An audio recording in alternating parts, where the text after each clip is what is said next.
Alam nyo ba, ang sarap pag-usapan ng kasaysayan natin. Siyempre, kilala natin yung mga malalaking pangalan, di ba? Yung mga paboritong ilagay sa mga libro natin. Pero paano kung sabihin ko sa inyo na isa sa mga pinaka-crucial na tagumpay para makalaya ang Hilagang Luzon ay pinamunuan ng isang tao na literal na malamang hindi nyo pa naririnig. Wala sa radar ng karamihan. Sa ating pagsusuri ngayon, bubuklatin natin yung mga pahinang madalas maalikabukan para kilalanin ang isang matapang at napakatalinong leader. Pag-uusapan natin ang matinding kwento at mga taktika ni General Pantaleon Quinto. Handa na ba kayo? Tara, umpisahan na natin! Okay, isipin nyo yung Dagupan ngayon. Payapa, maunlad, ito yung tinatawag nating bangus capital of the world, di ba? Pero wait, rewind tayo back to 1898. Ibang-iba ang eksena. Wala kang makikitang peaceful na kalakalan dyan noon. Ang Dagupan nung panahon na iyon, yan mismo ang sentro ng kontrol ng mga Espanyol sa rehiyon. Kumbaga, it's a massive battlefield. Puno ng mga matitibay na kuta, malalaking simbahan na literal na ginawang depensa. Puro usok, sigalot at talagang madugong labanan para sa kalayaan. At dito, exactly sa magulong eksenang ito, papasok ang bida ng kwento natin. Unang bahagi, pinuno mula sa masa. So sino ba talaga si Pantaleon Quinto? Hindi siya yung typical na ilustrado o mayamang galing sa malayo para lang mag-utos. No, siya ay mismong anak ng Pangasinan. Umangat siya kasi naging tulay siya between the revolutionary government at yung mga karaniwang tao. Mabilis niyang nakuha yung tiwala ng mga lokal na mandirigma at na-impress din niya mismo si Emilio Aguinaldo. Kaya itinalaga siya para hawakan ng revolusyon sa buong Hilagang Luzon. Pero alam niyo kung ano yung talagang game changer dito? Binago niya yung mga ordinaryong magsasaka at mangingisda at ginawa niya silang isang super disiplinadong hukbo. Kahit na outnumbered sila ng mga Kastila, ginamit ni Quinto yung kabisado nilang terrain ng Pangasinan. Yon ang naging ultimate secret weapon nila. Ikalawang bahagi, ang pagkubkob sa Dagupan. Dito na tayo sa pinakamatinding climax ng kwento.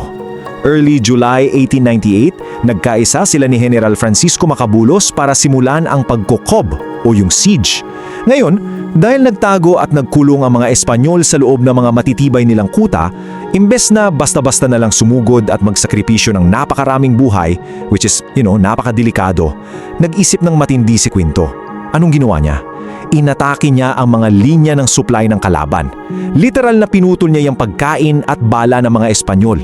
At hindi lang siya nakaupo sa likod habang nag-uutos siya mismo ay nasa front lines. Nakikipaglaban siya, sumisigaw kasama ng mga tropa niya. Na siyempre, sobrang nag-inspire sa lahat. And the result of that brilliant strategy, pagsapit ng July 22, 1898, wala nang nagawa kundi formal na sumuko ang mga puwersang Kastila. Pagkatapos ng labanang iyon, napatunayan talaga na hindi lang siya basta general.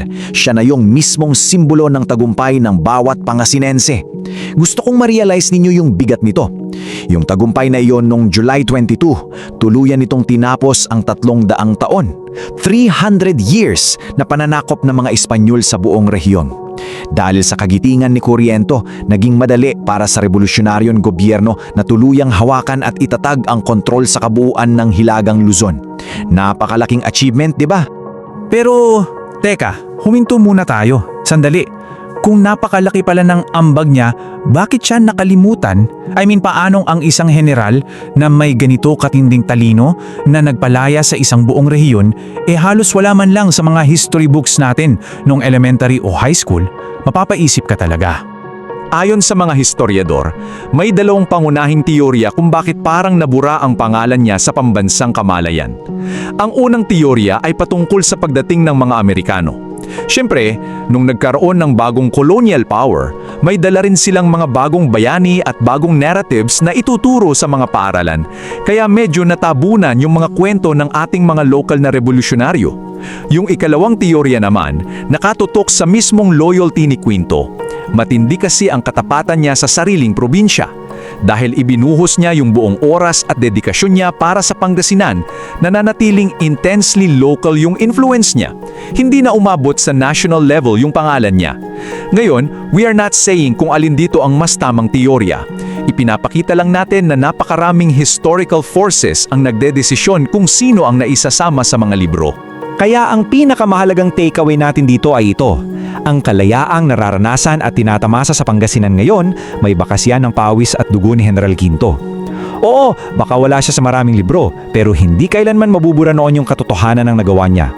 Kahit hindi siya sikat sa buong Pilipinas, the fact remains na sobrang halaga ng sakripisyo niya para sa kalayaang meron tayo ngayon. Walang makakakuha noon sa kanya.